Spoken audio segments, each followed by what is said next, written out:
네, 자, 안녕하십니까. 저 비튼공사입니다. 자, 반갑습니다. 네, 오밤중에, 오밤중에, 갑자기 좀 강의를 좀 드렸습니다. 일단 그 사무직분들 질문이 좀 많으시기도 했고요. 또 뭐 이러저러하게 좀 걱정하시는 분들도 좀 계시고, 또 사무직 사원과제 같은 경우에는 이제 다른 직렬과 조금 성격이 좀 다르다 보니, 다르다고 제가 우아하게 얘기는 하지만 실제로는 쉽다는 뜻입니다. 쉽다. 뻔하다. 근데 쉽고 뻔해서 그런지 더 걱정이 좀 많으신 것 같아요. 뭐 이것만 해도 되나요? 뭐 기출만 봐도 되나요? 뭐 그런 질문들을 많이 하셔서 뭐 한번 좀 정리해서 좀 간단하게 좀 말씀을 뭐 드리는 게 좋지 않겠나 뭐 그런 생각 때문에 뭐 그 좀 간단하게 좀 자리를 좀 만들었습니다. 요거는 나중에 제가 그 유튜브로도 보실 수 있게 그렇게 할 생각이고요. 너무 이렇게 걱정하지 마시라 뭐 그런 취지로 좀 말씀을 좀 드리고자 합니다. 일단 제가 간단하게 저기 하고요. 질문은 맨 마지막에 좀 몰아서 좀 받도록 그렇게 하겠습니다. 아셨죠? 자, 일단 그 세무직 관련돼서 사원과제 준비를 어떻게 했으면 좋겠는지 일단 그 여러분 이제 기출 유형을 이제 보셨겠지만 이제 정리를 세무직 용만 좀 따로 정리를 하면 뭐 이렇습니다. 여러분 이제 아마 보셔서 많이 알겠지만 이제까지 나왔던 문제들이 한 10개 정도 되는 것 같아요. 그러니까 세무직 용으로만 나왔던 경우들이 보면 그 윤리형 문제, 여러분 비과세 지시, 세무조사 반려편, 상관님께서 좀 약간 야릿하게 뭔가 예 전문용어로 뭉친다고 하죠. 예, 뭉치는 예, 이런 케이스의 질문이 최근까지 나왔었고요. 그 다음에 이제 민원 관련된 거는 이제 특히 세 가지 유형입니다. 진상 민원, 소득세 그죠 맞게 부과됐는데 뭐 이렇게 많이 부과됐다라고 이제 진상 부리시는 분이 한 분 계셨고, 또 근로장려금, 예, 근로장려금 기한 후에 대해서 이제 10% 20% 이렇게 예, 감하고 드리게 되는데 뭐 억울하다 뭐 이런 분 한 분 나오셨고요. 그 다음에 가산세, 예, 뭐 예, 억울하다 이런 분이죠. 못 넣었다 뭐 이렇게 불복하시는 케이스가 나왔었습니다. 이게 이제 진상민원과, 그다음 집단민원과, 소득세 물림, 재작년에 코로나 때 나왔던 그거입니다. 집단민원 일종의. 그다음에 이제 그나마 조금 세무에 관련된 것이 이제 체납민원이 나왔었습니다. 좀 예전이기는 하죠. 출제가 한 4, 5년 전쯤에 코로나 이전에 나왔던 것들인데요. 출국금지, 출금. 예, 뭐, 체납인데, 원래 출금 상태인데, 뭐, 해외에, 뭐, 이렇게 사업차에 가야 되니까 좀 풀어달라, 요 얘기가 하나 있었고, 그다음 매출채권 압류, 예, 그러니까 뭐, 이렇게, 세금 체납인데, 봤더니 이제 매출채권밖에 없더라. 근데 이거 막아버리면, 장사 못할 것 같다. 어떡할래? 뭐 이런 얘기고요.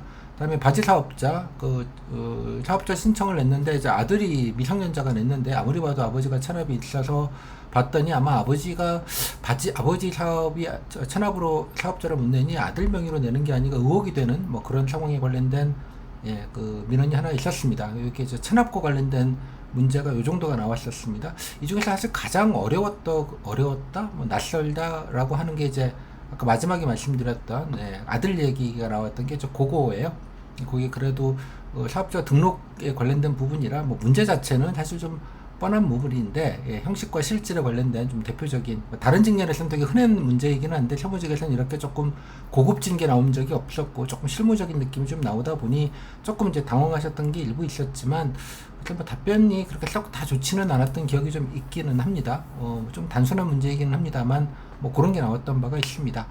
그 외에 나왔던 게 이제 정책형이라고 이건 7급에 나왔던 거긴 한데 여러분 용은 아닌 것 같고 고액상습 체납자 공개되고 있는데 뭐 다른 실효성을 위해서 예컨대 국세청에서만 공개가 되어져 있는 걸 예컨대 뭐 네이버나 이런 유명 포털 같은 데다가 이제 게재하는 안에 대해서 뭐 이쪽은 찬성하고 이러는 반대한다 뭐 그런 그냥 조금 뻔한 이런 그 정책형 문제가 과거에 한번 있기는 했었습니다.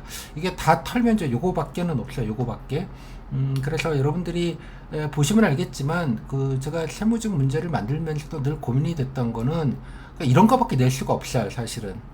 만드는 입장에서 보면 여러분이 실무를 모르고 들었습니다. 되게 이제 세무 관련된 실무 일이라는 게 그냥 규정대로 딱딱딱 처리하는 일들이라서 되게 정답이 다 있어요. 정답이. 여기 약간 소득세 항의편이나 뭐 근장금 기한 후 가산세 불복 이런 것들이에요. 민원 관련된 거는 그냥 뭐 안 되는 건 안 되는 거니까 뭐 아무리 때를 치신다고 뭐 달라지는 건 없잖아요. 따라서 이제 이런 이유로밖에 좀 내기가 좀 어렵다라는 생각이 좀 들어요. 집단 민원은 나올 게 아마 없겠고요.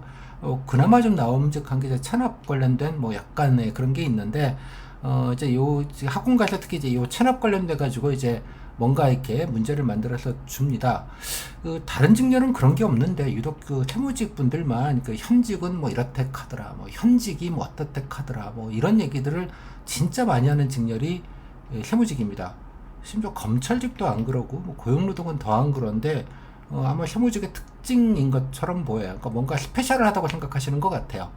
하지만 상황 과제만 놓고 보면 되게 단순한 문제가 나온다는 거 다시 한번 리마인드를 드려서 사실 이거 외에 더 새롭게 뭔가 더 나올 유형이라는 게 존재하지 않을 것 같아요. 왜냐 그러면 문제 내시는 분들도 고민을 하지 않았겠습니까? 그죠? 실무 내용 아니고 뭔가 좀 공무원의 자세나 태도를 물어보는 그런 거를 기본적으로 내야 되는데 물론 실무를 배경으로는 하지만 근데 막상 내려고 하니 참 낼 거 없다 이제 이런 생각을 아마 대부분 하셨겠고요. 그러다 보니 또 뻔한 윤리형 뭐 그런 질문 하거나 뻔한 진상민원 이런 거 좀 나올 수밖에 없는 그런 구조가 좀 있는 것 같아요.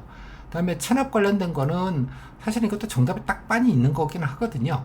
따라서 이것도 참 내려니까 참 고심스럽고 이런 게 좀 있습니다. 그래서 제가 세무적 문제를 그래서 엔간하면 잘 만들지 않으려고 하는 이유가 만들면 되게 좀 뭐라 그래야 될까 실무적인 얘기를 끌고 들어올 수밖에 없어서 이것 관련돼서 제가 저는 늘 현직들한테 물어보고 뭐 문제 낼 만한 게 뭐가 있는지 늘 하긴 하는데 실무자 친구들이 하는 얘기는 한결같아요. 이런 거 몰라, 이런 거는 못 낼걸요? 대부분 다 너무 실무적인 얘기라서 뭐 이런 거 물으면 실무를 아냐 모르느냐 자꾸 이런 것처럼 되고 있고 또 아마 세무직 아마 커뮤니티에 가면 뭐 되게 다른 직렬은 별로 안 그런데 세무직은 현직자들이 나오셔가지고 되게 여러 가지 좀 이렇다 저렇다 이런 얘기들을 많이들 하시는 유일한 직렬이 또 세무직렬입니다. 이유는 잘 모르겠어요.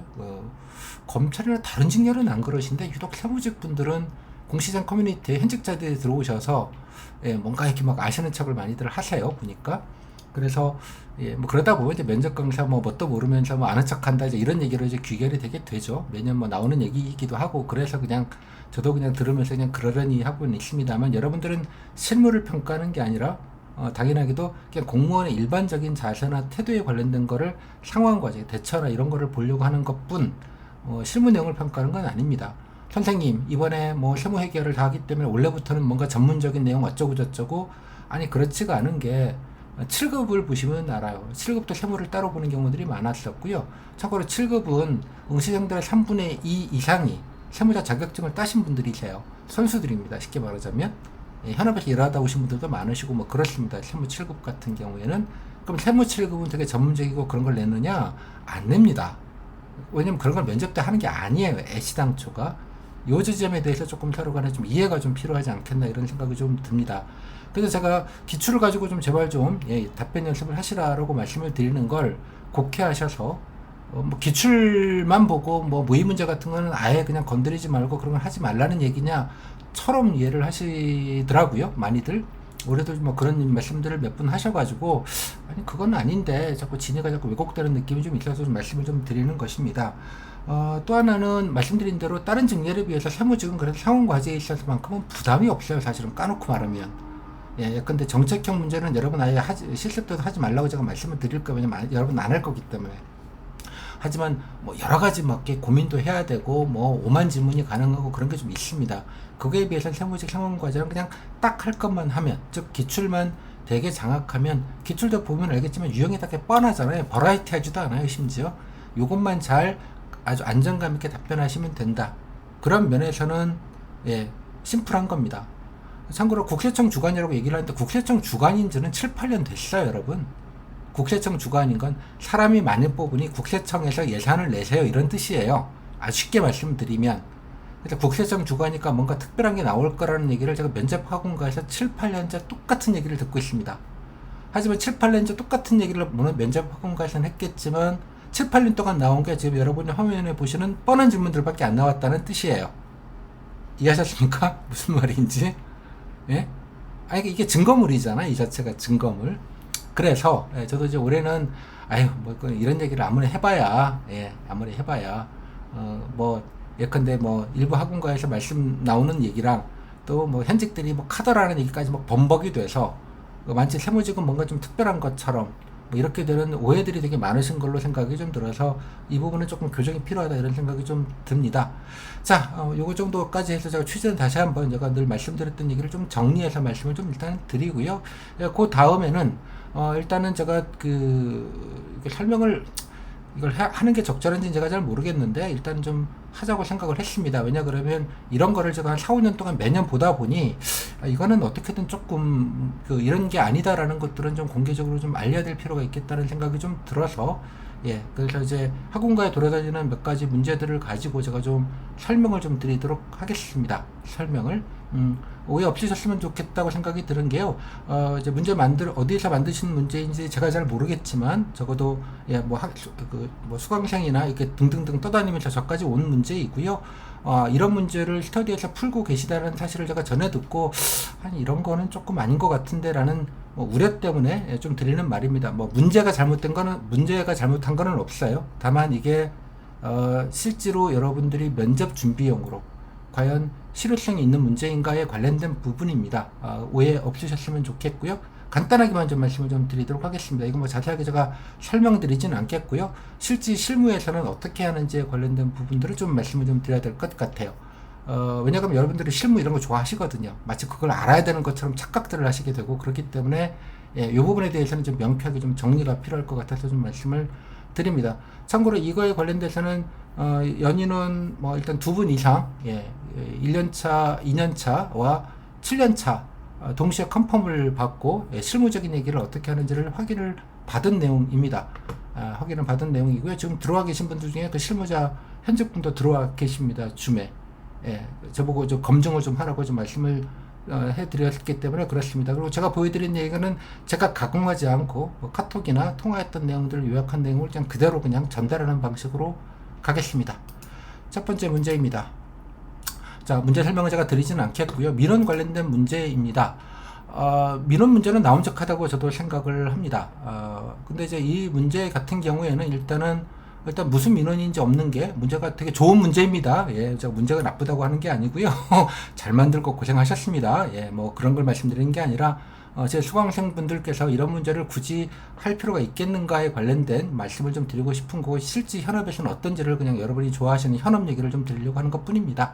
일단 어떤 민원인지 나와 있지가 않고, 일단 민원은 아무 세무서에서나 다 발급받을 수 있습니다.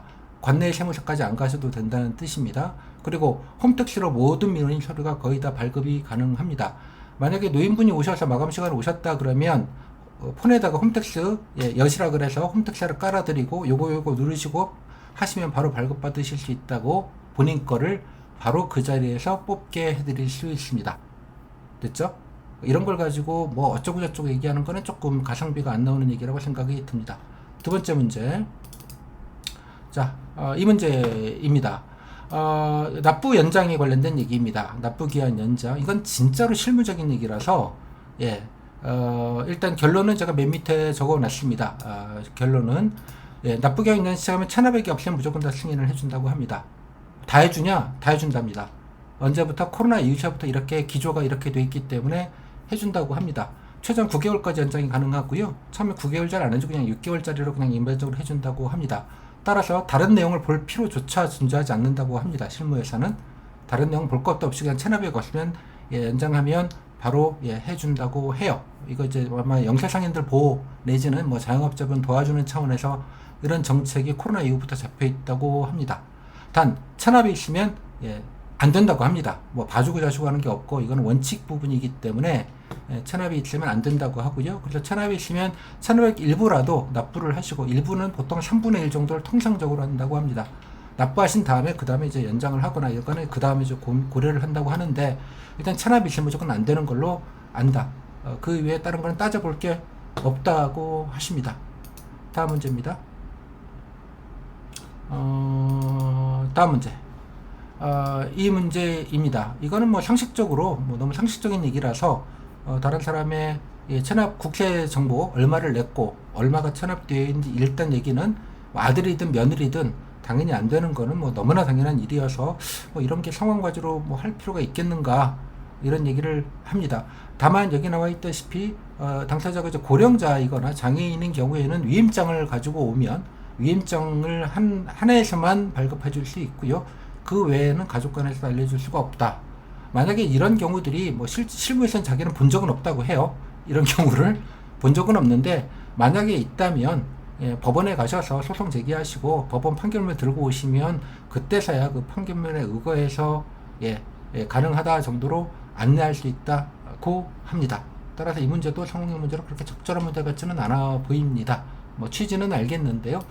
다음 문제입니다. 이겁니다. 자, 이 문제는 현직분들도 이게 무슨 문제인지 이해를 못해가지고 7년차 분이랑 한참 토론을 했어요. 그래서 아마도 이런 게 아닐까라는 얘기를 한다고 했습니다. 이게 뭐냐 그러면 이런 경우가 흔하다고 해요. 예컨대 이제 지금 현재 코로나 이후부터 그 사무실에 와서 신고하는 건 안 되거든. 홈팩스로 신고하는 거 바뀐 건 아실 겁니다. 고령자분과 이제 장애인분들만 오셔서 일부 도와드리는데 뭐 도우미분들 여러분들 알바하시는 도우미를 하는데 이제 거기 신고한 대로 이렇게 신고를 한 경우인데 나중에 이제 뭐 세금이 더 나와서 가산세를 물리게 되면 오셔가지고 좀 딴소리 한다고 합니다. 하라는 대로 했는데 왜 가산세를 왜 때리냐고. 난 이게 시키는 대로 했을 뿐이다. 뭐 이런 얘기들을 많이들 하는 분들이 좀 계시다고 합니다. 많지는 않은데 종종 있다고 해요, 보니까. 그래서 근데 뭐 이렇게 딴소리를 하더라도 뭐 될 일이 없다는 얘기예요. 뭐 아무리 뭐 도우미의 도움을 받았건 뭐 이렇게 해줬던 거 간에 잘못 보고 내서 과산세 나고 하면 그건 끝이지. 만약에 본인이 억울한 부분이 있으면 뭐 경정을 치시거나 아니면 뭐 여러 가지 불복 절차를 밟으실 일이지, 안에서 뭐 따지고 다시고 뭐 이렇게 주장한다고 될 일은 아니다. 딱 그냥 단호하게 정리를 해서 말씀을 좀 드릴 수 있을 것 같습니다. 요 얘기고요. 자, 그 정도 말씀을 좀 드리면 될 것 같고요. 그래서 이제 실제로 이거 소득세 신고할 때 도우미한테도 똑바로 교육을 늘 시킨다고 해요. 대신 화면을 뭐 마우스 클릭을 해주거나 대신 스마트폰 터치해주면 안 된다. 그냥 안내만 해드려라, 손가락으로. 뭐 이런 것들을 도우미분들에게 특별하게 교육을 한다고 합니다. 나중에 딴소리들을 자꾸 하시니까 하라는 대로 했기 때문에 난 책임이 없다 이런 식으로 하시는 분들이 많으셔서 종종 있으셔서 그런 얘기를 좀 한다고들 합니다. 여기까지. 다음은 근장금 얘기입니다. 이 문제는 취지는 알겠는데 문제 자체가 성립이 안 된다고 합니다. 이유는 여기 적혀진 바와 같습니다. 그냥 신차 끝나면 심사 전산 자체가 열리지 않는데요. 해줄 방법 자체가 존재하지 않는다고 합니다.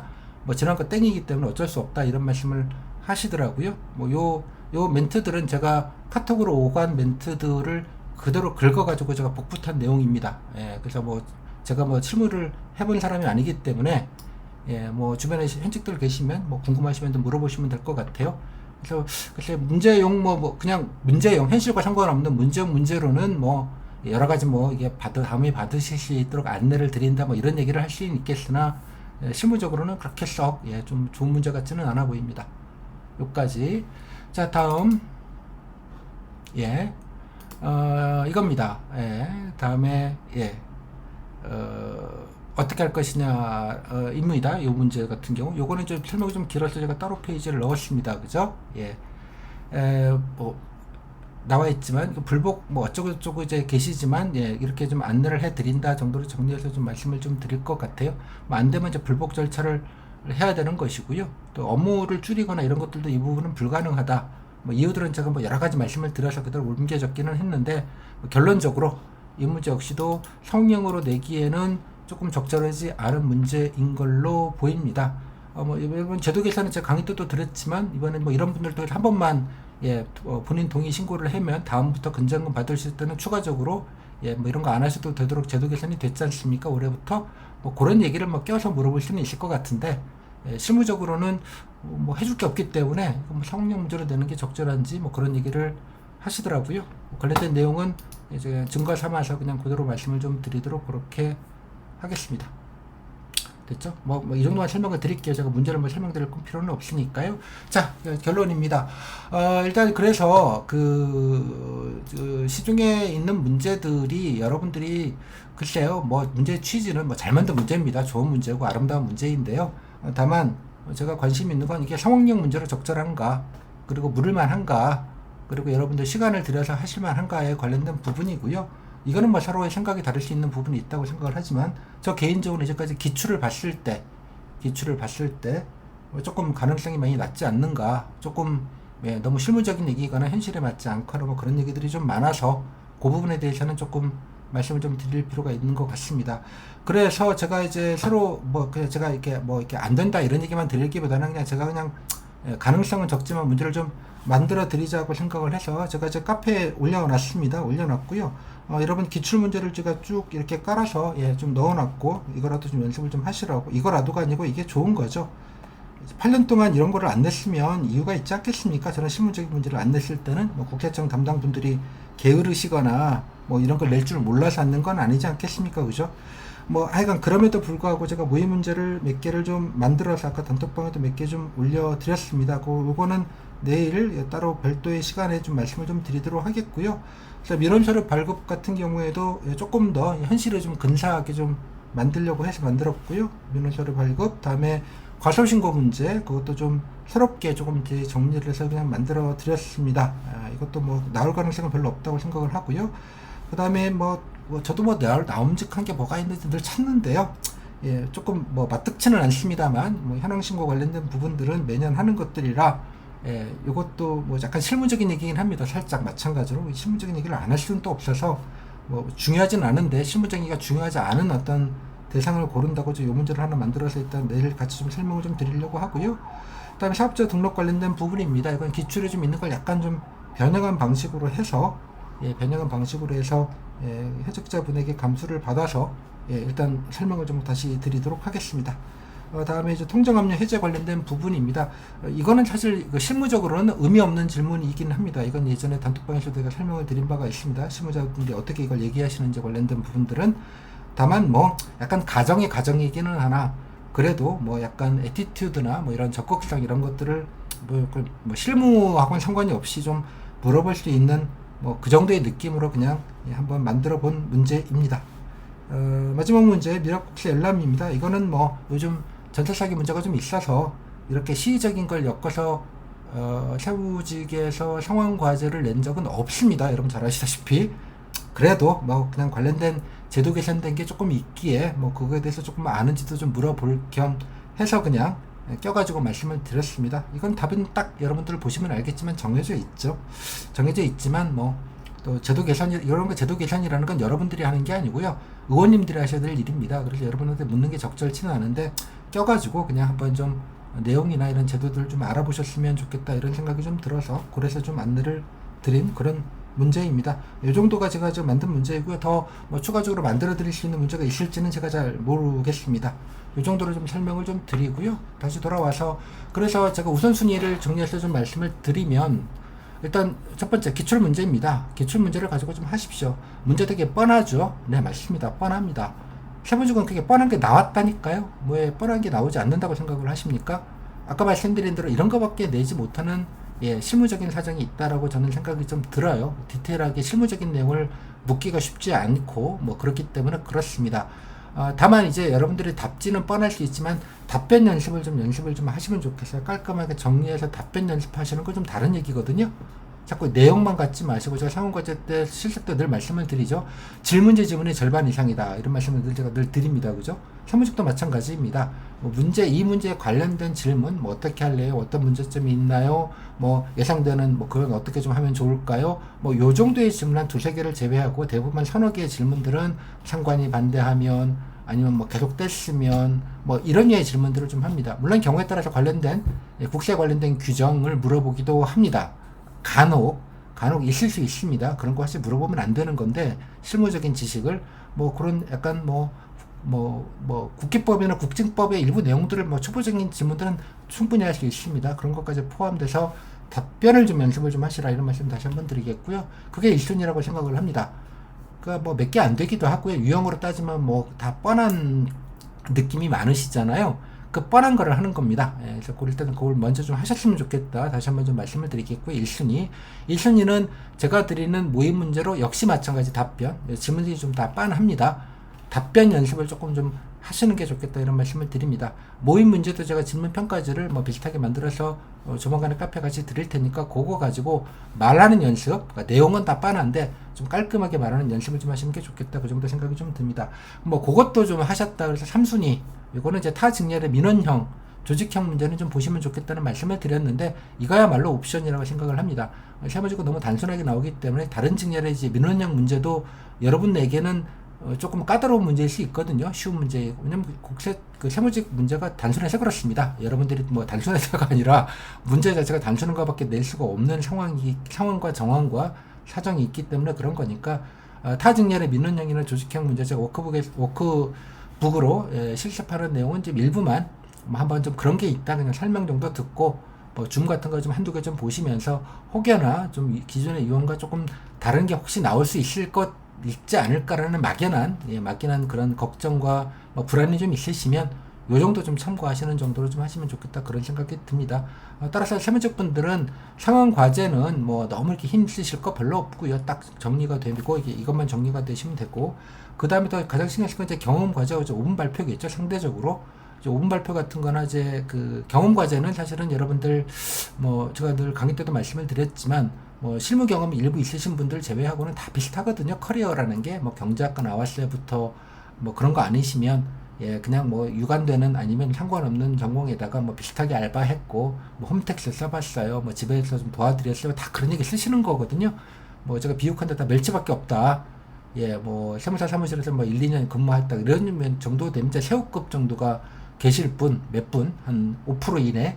나머지 뭐 세무학과 출신이다 이런 분들도 한 뭐 10%, 20%도 되지 않아요. 나머지 한 80%에서 85% 정도는 다 똑같아요. 사실 까놓고 말하면. 그러니까 답지에도 큰 영향이 전 별로 차별성이 없다고 봐요. 물론 이제 열심히 찾아보고 뭐 도우미도 했어요. 이러면 이제 새우 한 마리 본인이 만들어 놓으신 거니까 이제 그런 거 조금 얘기하시는 분이 약 한 5에서 10% 정도 있을 겁니다. 빼면 나머지 한 80%는 다 똑같습니다.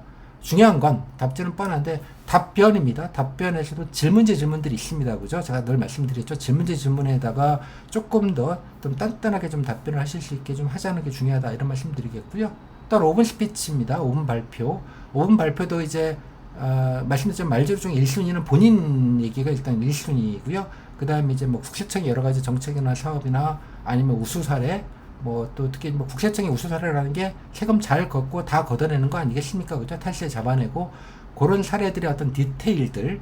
그래서 제가 늘 말씀드리지만 제 교재 뒤에도 물론 실려 있습니다만 국세청 보도자료 들어가시면 여러 가지 탈세 한 달에 한 번꼴로 올라오잖아요. 기획 탈세 수사해가지고 잡아낸 성과들 그런 내용들을 한두 개 정도 좀 잘 살펴보셔서 본인이 뭐 예를 들자면 법인세다 뭐 아니면 뭐 상증세다 아니면 소득세다 뭐 관련돼서 뭐 해외 관련된 뭐 탈세다 뭐 예를 들자면 그런 게 관련된 특히 조사 사례들을 좀 유심하게 잘 디테일을 좀 보시고 그 내용들을 좀 인용을 하시거나 좀 그런 디테일적인 부분들을 자기 희망 직무와 좀 잘 연결시켜서 기왕이면 국세청 우수 사례 같은 말재료들도 그런 거의 느낌 뭐 일반적인 우수 사례도 물론 있겠습니다만 그리고 또 국세청의 최근에 여러 가지 좀 납세 편이나 또 공정과세, 공평과세 뭐 이런 거 차원에서 여러 가지 좀 하는 것들 뭐 제 교재도 있습니다만 국세행정 운영 방안들 뭐 나와 있잖아요. 뭐 특별하게 다른 건 없습니다만 그런 내용들을 좀 적극적으로 좀 인용하시면서 최근 국세청의 여러 가지 동향이나 움직임들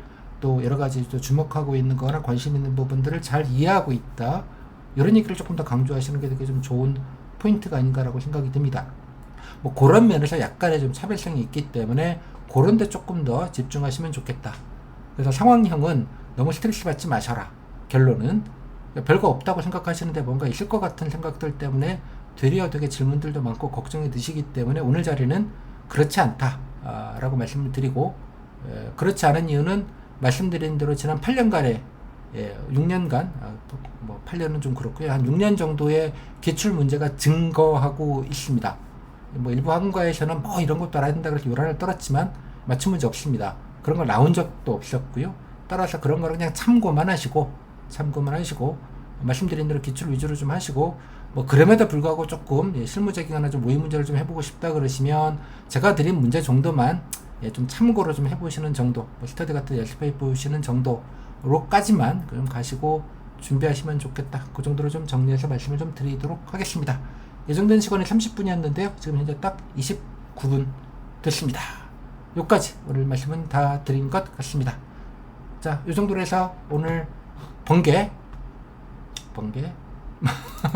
예, 상업용 준비 가이드 번개 강의는 좀 마무리 짓도록 하겠습니다. 감사합니다.